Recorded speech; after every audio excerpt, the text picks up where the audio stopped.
If ever there was a man who wanted to see who Jesus was, it was Zacchaeus. This man who was a tax collector. This man who was a very wealthy man. He had many things in life, no doubt. But the thing that he desired at this point in his life more than anything else was that he wanted to see who this Jesus was. Maybe it was because he'd heard about some of the teachings that Jesus had spoken. Some of the amazing things that Jesus has said. I mean, people said of Jesus that nobody spoke like Jesus. Such was the authority that he spoke with.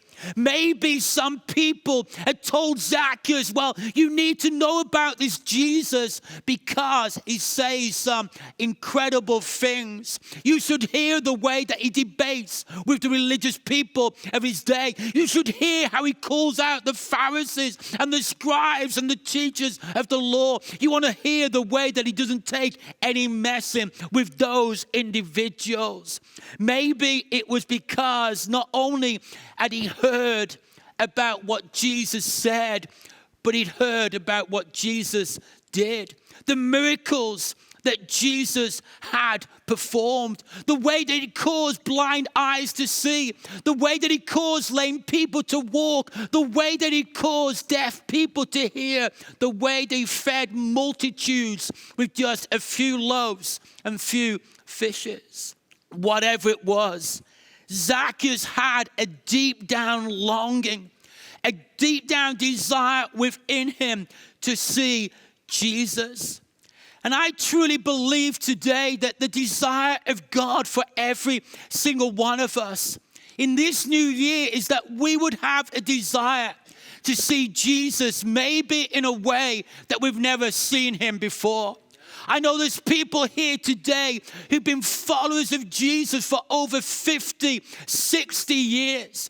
For some people, it's 5 months, it may be 5 years. But the truth is that no matter how long we've been following after Jesus, no matter how long we may have been in relationship with him, there's still more to know about Jesus.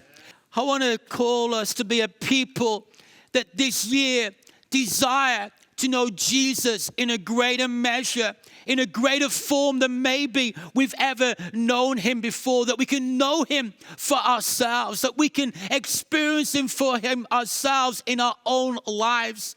The problem for Zacchaeus on this day was there was a crowd.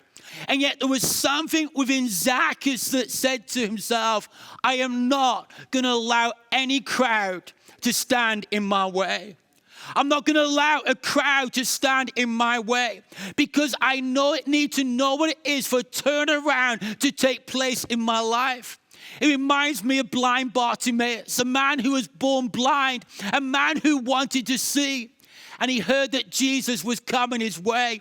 And he cried out, Jesus, Son of David, have mercy on me. The crowd said, be quiet, be silent. And yet they told him to quiet. He shouted out even more, Jesus, Son of David, have mercy on me. He was not going to allow any crowd to dictate his miracle, to stop him pursuing after Jesus. And here was Zacchaeus. The crowd was in his way. But Zacchaeus was a very short man. And here was Jesus passing through the city of Jericho. The crowd must have been absolutely immense. And here was Zacchaeus, maybe trying to stand on his tiptoes, maybe trying to push himself up on people to try and see Jesus. But he couldn't see Jesus. And there was something within Zacchaeus that said, I am not going to allow anything to stop me. I wonder this year, we're going to push through some things that will stop us seeing Jesus. Are we willing to push through some barriers, some obstacles that will stand in our way of experiencing more of Jesus in our lives? And for Zacchaeus, he said, I am not going to allow this crowd to stop me seeing Jesus. And therefore, what did he do? He ran. He ran ahead of Jesus. He ran ahead of the crowd. And here he is, this man who's a rich man, this man who's well known to the people of his day, and yet he's running to get ahead of the crowd because he knew that Jesus was going to pass this way. He didn't just run, but what did he do next? He climbed a sycamore tree in order that he may see Jesus. I wonder if anybody saw him that day. I wonder if anybody saw him not only running, but climbing the tree and thinking, what on earth is Zacchaeus doing now? I want to tell you, I believe that some people are going to say of some of us, what on earth are you doing that for? Why on earth are you as a local church doing that? Because we want to see more of Jesus. We want to experience more of Jesus in our lives. And at times we may get misunderstood. People may not understand what we're doing, but there's a desperation within us that says we want to see Jesus.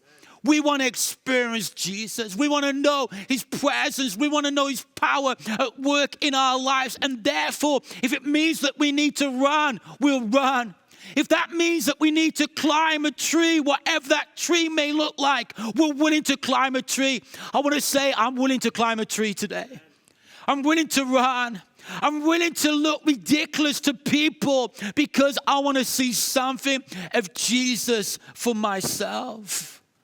I wonder how Zacchaeus must have felt as here he was in this tree waiting for Jesus to come his way. How long did he have to wait? We don't know. It may only have been a few seconds. It may have only been a few minutes. We don't know. But let me tell you, it was certainly worth the wait. It was worth running. It was worth climbing the tree because eventually Jesus came passing by the tree. And it says this in verse 5, that when Jesus reached the spot, he looked up and he said to him, Zacchaeus, come down immediately. I must stay at your house today. I love the fact that even though Zacchaeus was struggling to see Jesus, that Jesus saw Zacchaeus. And I wanted to say very simply to you today, God sees you. He sees you in the mess. He sees you amongst the mystery of, I don't understand why this is going on in my life right now. He sees you. God sees you. He sees you and he loves you. I mean, for Zacchaeus at this point, he didn't know Jesus, but Jesus knew him. And I want to say to you today, you may not even know Jesus, but he knows you. I wonder when he said this, Zacchaeus, when everybody's like, how on earth does he know him? Listen, he threw the stars into space. He created us out of the dust of the earth. Do you not think that he could know the name of a man up a tree? Of course he could. And he knew him by name. He knew his nature. And the truth is that God knows every single one of us by name today. He knows all there is about our past. He knows all there is about our present. And he knows all there is about our future. And he calls us by name. He knows us. It's so easy to come to a place like this and think and just hide away. Nobody knows me.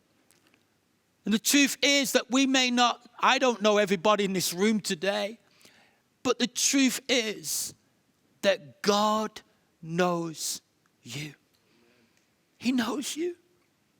And the great thing for Zacchaeus was that not only did Jesus see him, not only did Jesus know him, but Jesus called him on that day and says to him, Zacchaeus, come down immediately. I must stay at your house today. Why his house? I mean, surely he could have stayed at somebody else's house. But he says, Zacchaeus, come down immediately. I must stay at your house today. And I want to say today that I really believe in my spirit that God is saying to some people in this place, come down. Come down. Sometimes the things that have helped us to see Jesus in the past can become a hindrance in our today. And sometimes we need to leave some of those things behind. And I sense in my spirit that for some people in this place today that you're going to know what that means.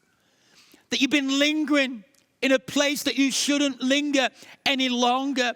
It's time to leave it behind. It's time to come down immediately. I must stay at your house today. The call of Jesus was requiring urgent action. And I believe that is the same today. That this is not a time for us to hesitate, but rather is a time for us to heed the call. Zacchaeus did not wait around. He came down and welcomed him gladly. He came down from the tree in front of the crowd of people that were there that day. He didn't care about what the crowd were thinking because they wasn't thinking some great things. But he didn't care about what they were thinking. He didn't care about what they were saying. He was concerned with what Jesus was saying, how Jesus was welcoming him with open arms. Zacchaeus opened his heart. He opened his home that resulted in open hands. What a turnaround there was in this man. Because it goes on to say of Zacchaeus that he proclaims, now I give half of my possessions to the poor. And if I've cheated anybody, I will pay back 4 times the amount. What a turnaround. I mean, this man was all about himself.